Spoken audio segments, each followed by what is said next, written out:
There's some building work over the road. Hope you can hear it okay. So the article on how white indigenous Brits could be the minority by 2060. So many things I could say, but I think there's three main points. One, I just think it's morally wrong. Like if I was to go to Japan and for Japanese to be in the minority in their own country and it was overtaken by, say, white Brits, I think that would be morally wrong. If I went to India and Indian people were in their minority, that would be wrong. So I just think it's morally wrong, and I don't understand why you often get liberals shouting about this kind of very thing when it comes to other countries, but never about the people in Britain. There definitely seems to be one rule for one and one rule for the other when it comes to this kind of thing. And we are only seeing mass cultural ethnic change in Western, predominantly white Christian countries. You're not seeing this huge population change, demographic change in the Middle East, Africa, China, etc. So one, I just think it's morally wrong. Two, I'd like to think the government starts to look at their immigration policy in a smart way. Unfortunately, there are very blatant patterns when you look to where people come from and who tends to be positive net contributors to the economy. And those countries where people come from who pretty much tend to always be negative net contributors. So, and the same goes for crime. Unfortunately, when you look at crime stats for different types of crime, there are many countries, often the same ones, that come way and above Brits when it comes to who is committing those crimes.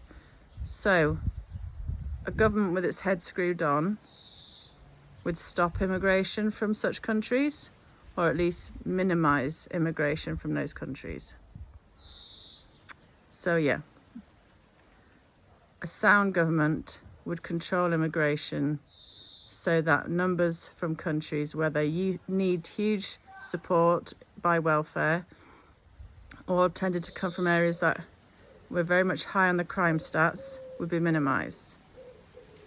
That's two. Three, a country must be able to protect, nurture, promote its own culture. So whether you're talking about race is one thing. And I think today in this modern world, we've gone too far. Things have changed too much. People have moved around too much to kind of go down the race route. Although, like I say, the idea that a white British man is in the minority in our own capital doesn't sit well with me. But the thing that is far worse and far more pressing, in my opinion, is the erasure of British culture. And a country, like I said, should be able to protect its culture and its heritage and its norms and its laws, and the things it celebrates, etc. And I've said before, I want to go to France and for the people to be French, speaking French, eating French food, enjoying French arts and culture, French celebrations. I want people to know their history. And the same would go if I went to Rome. I want people to be Italian. Or if I went to China, I want people to be Chinese and to eat Chinese food and for them to be really strong in their culture and heritage and their knowledge of their past. I don't want every country to be a blend of nothingness.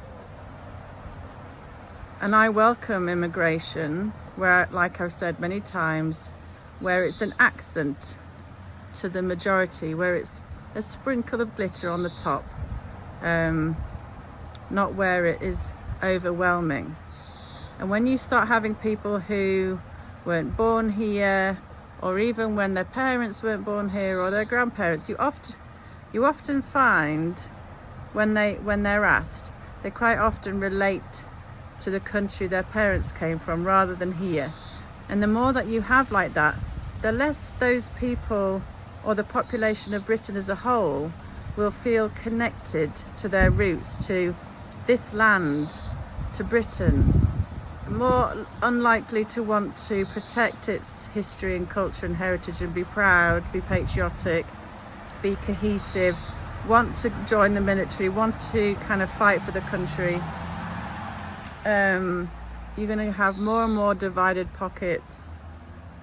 A strong country, in my opinion, is one where the majority follow the same pattern of laws, cultural norms, pride in their heritage and their history.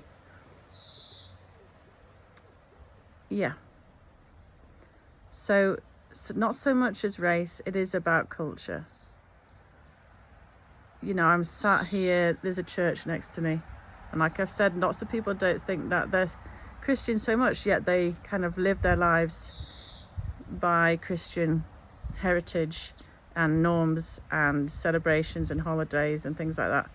And our schools have always been, until recent years, run with a Christian accent to them, whether they've had prayers or